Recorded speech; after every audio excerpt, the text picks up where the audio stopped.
और आगे बढ़ाते हैं। हम पढ़ रहे हैं उत्तर का मैदान। हिमालय पर्वतमाला से हम नीचे की तरफ आए थे दक्षिण में। उत्तर का मैदान हमने समझ लिया था, सिंधु, गंगा और ब्रह्मपुत्र, 3 भागों में इसका वर्गीकरण था। बेटा बात करते हैं बाबर की। तो नदियां जब पर्वतों से नीचे उतरती हैं, देखिए इसको कैसे लिख देंगे, नदियां पर्वतों से नीचे उतरकर पर्वतों की तलहटी से जब आगे बढ़ती है, जैसे ही वो नीचे उतरती है, सबसे लास्ट में था शिवालिक। तो नीचे उतरते समय शिवालिक की जो ढाल है, जो स्लॉब है, शिवालिक की ढाल पर लगभग 8 से 16 किलोमीटर की, पर्वतों से नीचे उतरकर शिवालिक की ढाल पर लगभग 8 से 16 किलोमीटर की जो लंबा बेल्ट है, किलोमीटर की पट्टी है, उसमें छोटे छोटे पत्थर, जिसको गुट्टिका कहते हैं, 8 से 16 किलोमीटर की चौड़ी पट्टी में गुट्टिका का निक्षेपण करती है।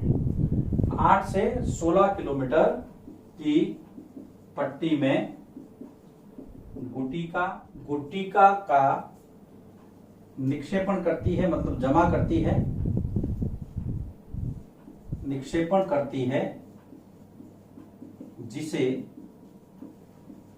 भाबर कहा जाता है। यह आपको पता रखना है भाबर क्या है। अब देखिए, नदियां जैसे ही पर्वतों से नीचे की तरफ अपना प्रवाह लाएगी, ये हिमालय रेंज है, ये हिमालय है, जैसे ही यहां पर नीचे उतरेगी, यहां पर एक चौड़ी पट्टी और यहां पर ये गुट्टिका है, इस प्रकार की जो संरचनाएं बनाएगी, इसको हम कहेंगे भाबर।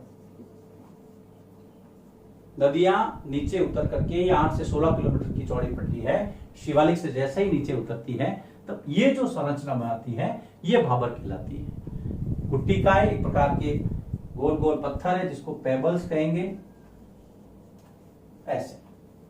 तो भाबर में आपको कोई दिक्कत नहीं होनी चाहिए। अब हम दूसरी आकृति की तरफ बढ़ते हैं। भाबर से नीचे आप चलोगे तो आएगी तराई। भाबर पट्टी के दक्षिण में दूसरा जो पोर्शन है बेटा, वो है तराई का। भाबर पट्टी या भाबर क्षेत्र के दक्षिण में, उससे नीचे, भाबर पट्टी के दक्षिण में जो दलदली भाग है, नदियों द्वारा निर्मित, दक्षिण में नदियों द्वारा निर्मित छिछला व दलदली भाग। याद रखना, हम पढ़ रहे हैं मैदानी भाग का वर्गीकरण क्षेत्र क्या था। पहले हमने भाबर पढ़ा, अब हम तराई पढ़ रहे हैं कि भाबर पट्टी जो है उसके दक्षिण में नदियों द्वारा निर्मित दलदली तथा नम भाग तराई कहलाता है। ये भाबर था। भाबर से हम थोड़ा सा दक्षिण में चलेंगे तो यहां पर ये जो क्षेत्र है दलदली और नम भाग, इसको हम कहेंगे तराई। जो कि दलदली होता है कीचड़नुमा, और नमी होती है, चूंकि पानी की उपस्थिति है तो ये नमी रहेगी। पहला भाबर, दूसरा तराई, तीसरा जो सबसे बड़ा भाग है उत्तर के मैदान का, जिसको हम कहते हैं भांगर या बांगर। तीसरा यहां लिखता हूं मैं, भांगर या बांगर। ये उत्तर के मैदान का सबसे विशाल क्षेत्र है। उत्तर के मैदान का सबसे विशाल क्षेत्र कौन सा? भांगर या बांगर। ये पुराने जलोढ़ से बना है। जलोढ़ है मतलब उपजाऊपन इसके अंदर भरपूर है। सबसे विशाल क्षेत्र है जो पुराने जलोढ़ से बना है, याद रखना। अब नवीन जलोढ़ भी आएगा आगे। जो पुराने जलोढ़ से बना है और क्या है इसके अंदर, ये नदियों के जो बाढ़ वाला क्षेत्र है, जो बाढ़ वाला मैदानी क्षेत्र है, उसके ऊपर स्थित है। ये नदियों के जो बांगर क्षेत्र है, ये नदियों के बाढ़ वाले क्षेत्र के या मैदान के ऊपर स्थित है।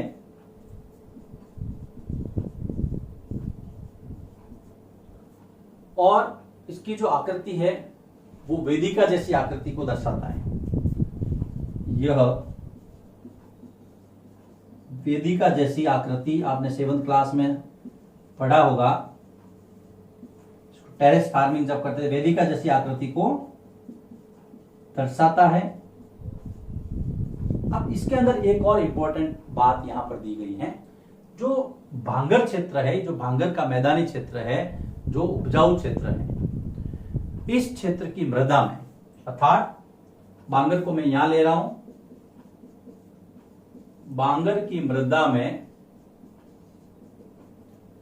इसकी मिट्टी के अंदर चूनेदार भंडार या निक्षेप पाए जाते हैं। चूनेदार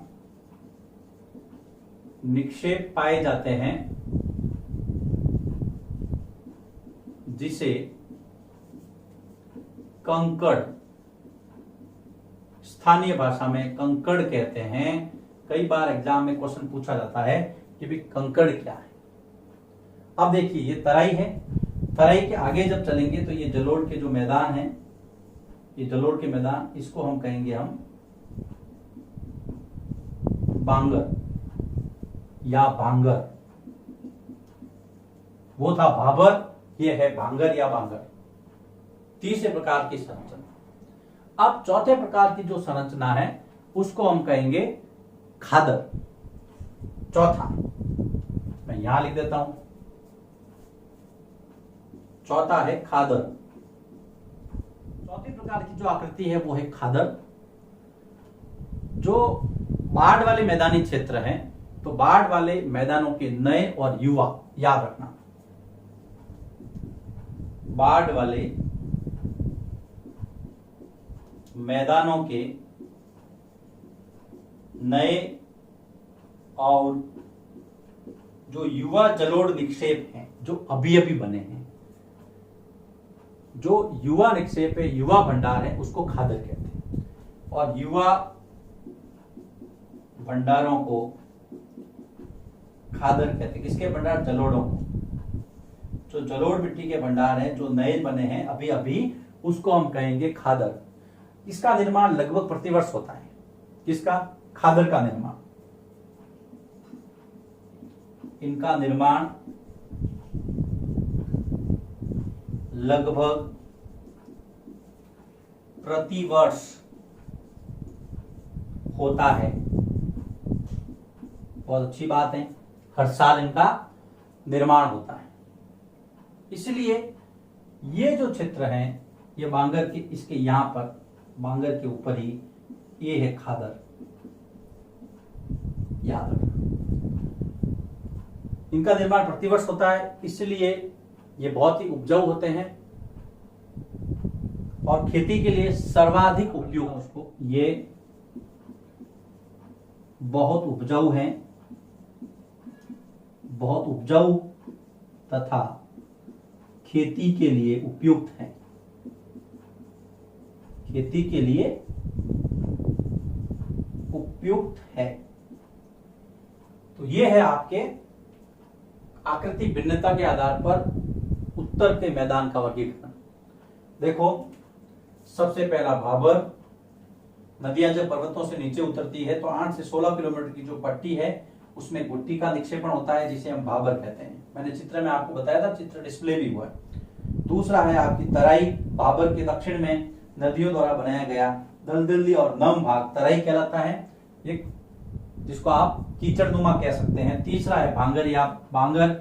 सबसे विशाल क्षेत्र है ये उत्तर का मैदान का, जो पुराने जलोढ़ों से बना है और ये वेदिका जैसी आकृति का बना होता है। इसके बाद में चौथा है आपके बांगर के अंदर, हाँ, कंकड़। बांगर की मृदा में जो चूनेदार निक्षेप होते हैं उसको स्थानीय भाषा में कंकड़ कहते हैं। और चौथा है बेटा जो युवा जलोढ़ निक्षेप भंडार है, निक्षेप है जलोढ़, उसको हम कहते हैं खादर। ये बहुत उपजाऊ है, इसलिए यहाँ पर खेती बहुत ज्यादा होती है इस क्षेत्र में। ये इसका चित्र है जो मैंने रफली बनाया था, और बाकी आपके सामने जो चित्र प्रदर्शित हुआ है उससे आप समझ सकते हैं। उत्तर के मैदान यहाँ पर समाप्त होते हैं। अब हम बात करेंगे भारत के एक नए भौतिक प्रदेश प्रायद्वीपीय पठार की। लिखिए इसको, फिर हम प्रायद्वीपीय पठार की तरफ आगे बढ़ते हैं। उत्तर के मैदान के बाद में अब हम बात करते हैं प्रायद्वीपीय पठार की। ये चित्र आपके कच्चा चित्र मैंने बनाया यहाँ पर। प्रायद्वीपीय पठार के बारे में जब हमने चैप्टर स्टार्ट किया था तब आपसे मैंने थोड़ी चर्चा की थी। भारत में अगर संरचना की दृष्टि से देखें तो सबसे बड़ा भाग है प्रायद्वीपीय पठार का। पहला भाग मैंने बनाया, दूसरा जब हम पढ़ेंगे तब मैं इसको यहाँ बनाऊंगा। अभी आप इस चित्र पे फोकस मत कीजिए, पहले हम थोड़ा इसको स्टार्ट करते हैं, उसके बाद में वास्तव में प्रायद्वीपीय पठार जो है ना वो उसके नीचे भी विस्तृत है, लेकिन उसको हम थोड़ा बाद में लेंगे, पहले इस पे चर्चा करेंगे। ये जो पठारी भाग है इसका निर्माण जो है वो गोंडवाना भूमि के टूटने से, ये आपको पता है अंगारा लैंड और गोंडवाना लैंड दो भाग थे, तो गोंडवाना भूमि के टूटने और उसका जो अपवाह हुआ था उससे, देख आगे चलते हैं, शुरू करते हैं इसको। गोंडवाना भूमि या गोंडवाना जो टुकड़ा था, गोंडवाना भूमि के टूटने से, गोंडवाना भूमि के टूटने व अपवाह के परिणाम स्वरूप, के फलस्वरूप इसका निर्माण हुआ था। फलस्वरूप इसका निर्माण हुआ। भारत में सबसे पुरानी संरचना है ये, सबसे प्राचीन संरचना। अरावली पर्वतमाला जो है वो इसी का हिस्सा है और पर्वतों में सबसे पुराना माना जाता है। तो गोंडवाना भूमि के टूटने और अपवाह से इसका निर्माण हुआ। इसकी आकृति मेज जैसी है, तो मेज समान आकृति, जो टेबल होता है ना जो ऊपर से सपटा, इसकी आकृति मेज के समान है। पुराने क्रिस्टलीय, याद रखना किस प्रकार की चट्टानों से इसका निर्माण हुआ है, तो पुराने जो है क्रिस्टलीय, आग्नेय और रूपांतरित शैलों से निर्मित। क्रिस्टलीय, आग्नेय, इग्नियस रॉक तथा रूपांतरित अर्थात कायांतरित या मेटामॉर्फिक शैलों से इसका निर्माण हुआ है। आगे बढ़ते हैं। सबसे पुराना है, निर्माण कैसे हुआ, किस प्रकार की चट्टानों से हुआ है। यहाँ पर चौड़ी और छिछली घाटियां हैं, इस पठारी भाग की विशेषता है। चौड़ी और छिछली घाटियां और गोलाकार पहाड़ियां। इस क्षेत्र में, इस पठारी क्षेत्र में, इस क्षेत्र में चौड़ी व छिछली घाटियां हैं। छिछली मतलब जो ज्यादा गहरी नहीं हो, छिछली घाटियां तथा गोलाकार पहाड़ियां, गोलाकार पहाड़ियां हैं। तो ये इसकी विशेषता है। अब हम आगे बढ़ते हैं। इस पठारी भूमि के या इस प्रायद्वीपीय पठार के दो भाग हैं। प्रायद्वीपीय पठार का वर्गीकरण, देखिए हम सिस्टम से चल रहे हैं, बिल्कुल सिस्टमैटिक, दो भागों में किया गया है।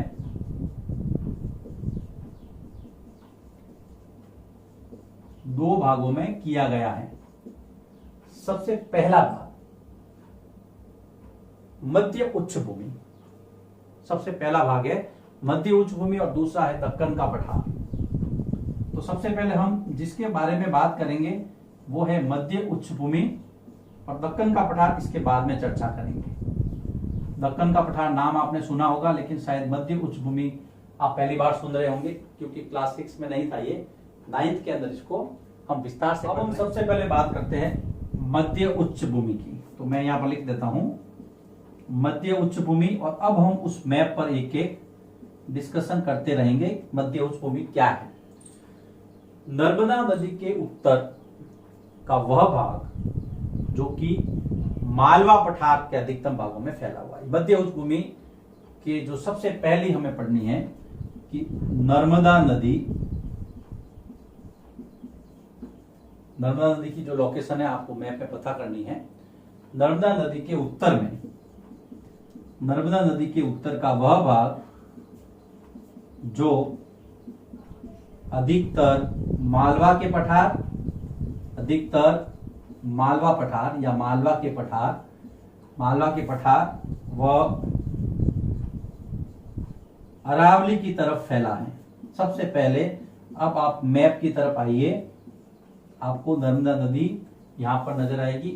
दूसरी ये है नर्मदा, ये है आपके मालवा का पठार, याद रखना। ये है अरावली रेंज। तो सबसे पहले तो मध्य उच्च भूमि है वो मालवा का पठार और अरावली, इसके रूप में यहां पर फैली हुई है मध्य उच्च भूमि का पठारी भाग। उसके बाद में जो विंध्याचल पर्वत श्रृंखला है जो भारत को दो भागों में बांटती है, याद रखना। विंध्याचल पर्वत श्रृंखला के दक्षिण में सतपुड़ा की पहाड़ियां, यह भी इसका भाग है कि दक्षिण में सतपुड़ा की पहाड़ियां तथा उत्तर पश्चिम में रेगिस्तानी प्रदेश जो कि बलुई मिट्टी वाला है, सैंड, जो आपकी रेत है। देखिए इधर ये है आपका विंध्याचल, ये है आपकी सतपुड़ा और अरावली मैंने पहले ही बता दिया। अरावली के पश्चिम में यहां पर जो है वो रेतीला प्रदेश है, रेगिस्तानी क्षेत्र है। तो ये सारा का सारा जो है मध्य उच्च भूमि में आता है। देख लीजिए वापस, विंध्याचल पर्वत श्रृंखला के दक्षिण में सतपुड़ा, ये विंध्याचल है जो भारत को दो बराबर भागों में बांटती है। उसके नीचे दक्षिण में सतपुड़ा, उस तरफ ये मालवा के ऊपर अरावली, अरावली के पश्चिम में, ये सारा मध्य उच्च भूमि में आता है। अब थोड़ा और आगे चलते हैं। इसके अलावा भी आपको कुछ ये 3 ब्लॉक नजर आ रहे हैं, वो क्या है? यहां पर देखिए मुख्य नदियां जो है चंबल है, उसके बाद में आपके बेतवा है, कैन है, सिंध है। ये सारी इस पठारी क्षेत्र की मुख्य नदियां हैं जो कि दक्षिण पश्चिम से उत्तर पूर्व की तरफ बहती है। दक्षिण पश्चिम कौन सा है? ये दक्षिण है, ये पश्चिम है। यहां से इस तरफ जो बहती है ये इस क्षेत्र की मुख्य नदियां हैं। कौन कौन सी ये मुख्य नदियां देखिए? चंबल, सिंध, बेतवा तथा केन इस प्रदेश की मुख्य नदियां हैं जो दक्षिण पश्चिम से, द लिखा है मैंने, दक्षिण की जगह, जो दक्षिण पश्चिम से उत्तर पूर्व की तरफ बहती है, अर्थात इनका जो ढाल है वो भी इसी तरफ है। दक्षिण पश्चिम से, ये दक्षिण पश्चिम है, उससे उत्तर पूर्व की तरफ। यह आपको ध्यान में रखना है। तो मुख्य नदियां भी आपको यहाँ पर चंबल, सिंध, बेतवा और केन। ये चंबल है जो यमुना की सहायक नदी, यमुना गंगा की सहायक नदी है, यह आपको पता रखना है। अब हम थोड़ा आगे बढ़ते हैं। ये जो मध्य उच्च भूमि है वो पश्चिम में चौड़ी है और पूर्व की तरफ जाती है तो संकरी होती जाती है। मध्य उच्च भूमि, यहां पर लिखूंगा मैं, मध्य उच्च भूमि पश्चिम की तरफ चौड़ी है जो पूर्व में संकरी होती जाती है, अर्थात पश्चिम दिशा की तरफ इसकी चौड़ाई ज्यादा है इस तरफ, और जैसे ही पूर्व की तरफ भी जाएगी इसकी जो है चौड़ाई वो कम होती जाएगी, संकरी होती जाएगी। अब देखिए इसका जो पूर्वी विस्तार है, पूर्वी विस्तार जो है एक बुंदेलखंड और बघेलखंड जैसा जो क्षेत्र है वो है। ये देखिए ये है बुंदेलखंड, तो बुंदेलखंड का पठार, ये है आपके बघेलखंड का पठार। बघेलखंड, और ये है छोटा नागपुर झारखंड, छोटा नागपुर का पठार। तो ये तीनों पठारी क्षेत्र जो है वो इसका विस्तार है। कौन कौन सा? बुंदेलखंड का, बघेलखंड का और छोटा नागपुर का। तो इसका हमें पूर्व विस्तार पता रखना है। ये देखिए, मध्य उच्च भूमि का,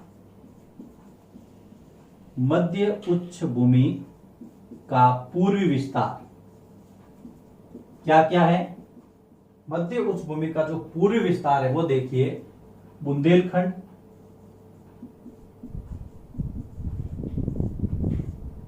तथा बघेलखंड का पठार। याद रखना कि बुंदेलखंड और बघेलखंड का जो पठार है वो मध्य उच्च भूमि का हिस्सा है, और उसके बाद में और पूर्व में छोटा नागपुर का पठार, जो कि दामोदर नदी द्वारा अपवाहित होता है। याद रखना, ये जो छोटा नागपुर का पठार है ना बेटा, ये दामोदर नदी द्वारा अपवाहित है, दामोदर नदी। तो अब देखिए, प्रायद्वीपीय पठार हमने शुरू किया था, इसका निर्माण गोंडवाना भूमि के टूटने से, अपवाह से हुआ है। भारत की ये सबसे पुरानी संरचना है। इसकी आकृति मेज के समान है। अगर मैं यहाँ से नंबरिंग देना शुरू करूं, एक, दूसरा पॉइंट, मेज के समान आकृति है, पुराने क्रिस्टलीय आग्नेय और रूपांतरित शैलों से बना है। तीसरा, इस क्षेत्र में चौड़ी और छिछली घाटियां हैं, गोलाकार पहाड़ियां हैं। ये तीसरा हो गया। उसके बाद में प्रायद्वीपीय पठार का हमने वर्गीकरण किया था दो भागों में, मध्य उच्च भूमि और दक्कन का पठार। भी दक्कन का पठार बाकी है। ये मध्य उच्च भूमि के अंदर उसके कुछ पार्ट्स हैं। क्या है मध्य उच्च भूमि का? अगर हम डिवाइडेशन करें, ये मध्य उच्च भूमि, तो सबसे पहले नर्मदा नदी के उत्तर का भाग है, जो अधिकतर मालवा के पठार और अरावली रेंज की तरफ फैला हुआ है। ये रहा आपका मालवा, ये रहा अरावली रेंज। उसके बाद में इसका हम दूसरा पॉइंट बनाएं, ये विंध्याचल पर्वत श्रृंखला के दक्षिण में ये सतपुड़ा की पहाड़ियां हैं, और उत्तर में रेगिस्तानी प्रदेश, जो कि ये देखिए, ये सतपुड़ा, विंध्याचल के दक्षिण में सतपुड़ा, और ऊपर की तरफ अरावली के पश्चिम में रेगिस्तानी प्रदेश का थोड़ा सा भाग इसका हिस्सा है। किसका? मध्य उच्च भूमि का था, प्रायद्वीपीय पठार का। उसके बाद में दूसरा बिंदु ये हो गया। तीसरा, इसका जो पूर्वी विस्तार है वो बुंदेलखंड और बघेलखंड का पठार, और उसके आगे छोटा नागपुर का पठार। ये है आपके बुंदेलखंड, ये है बघेलखंड, ये है छोटा नागपुर का पठार, जो कि दामोदर नदी द्वारा अपवाहित होता है।